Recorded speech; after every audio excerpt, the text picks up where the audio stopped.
राम राम जी मित्रों।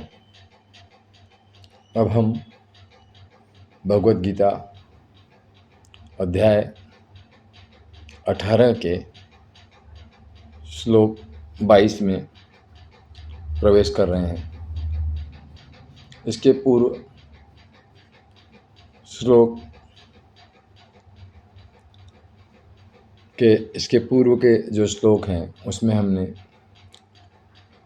ज्ञान के सात्विक स्वरूप और राजसी स्वरूप के बारे में जाना। इस श्लोक में भगवान श्री कृष्ण ज्ञान के तामसी स्वरूप की चर्चा कर रहे हैं। भगवान श्री कृष्ण कहते हैं, यत्तु कृत्सन्वेवदेक स्मिन् कार्ये सक्तम हेतुकम् अतत्त्वार्थवदल्पं च तत्तामसमुदाहृतम्। अर्थात ऐसा ज्ञान जो सिर्फ शरीर से लिप्तता सिखाता है, आसक्ति सिखाता है, देह मात्र के प्रति आसक्त है, वह परमात्मा का जो तत्व स्वरूप है उसकी जानकारी से, उसके अर्थ से अलग रखता है। ईश्वर का जो वास्तविक स्वरूप है उसे नहीं बताता और मात्र देह और देह से आसक्त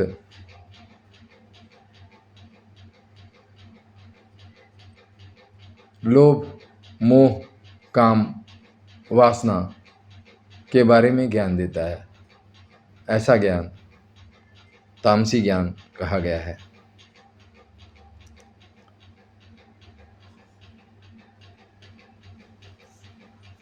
भगवान श्री कृष्ण,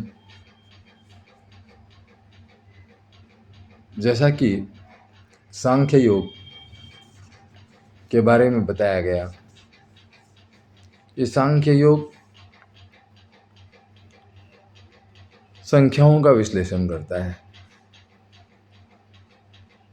वो ज्ञान से संबंधित हो, वो कर्म से संबंधित हो,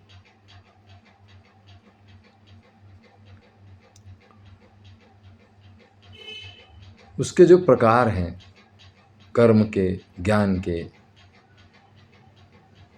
उनकी बात करता है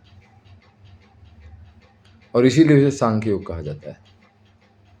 विविध स्वरूप, जैसा कि हमने देखा, सात्विक ज्ञान, राजसी ज्ञान, और अब हमने तामसी ज्ञान के बारे में भगवान श्री कृष्ण के वचन सुने। ये सांख्य योग के वचन हैं। संख्याओं के अतिरिक्त इनमें उन गुणों का वर्णन किया गया है जो सात्विक ज्ञान, राजसी ज्ञान और तामसी ज्ञान का वर्णन करते हैं। ये इतनी स्पष्टता से भगवान श्री कृष्ण क्यों कर रहे हैं?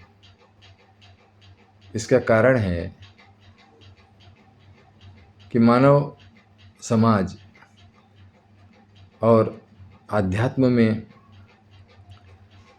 उन्नति के लिए आवश्यक तत्व छूट न जाएं, उनके दिशा निर्देश स्पष्ट हों, ऐसा इसमें प्रयास किया गया है। अब इतना ही। श्री राम जय जय राम, श्री राम जय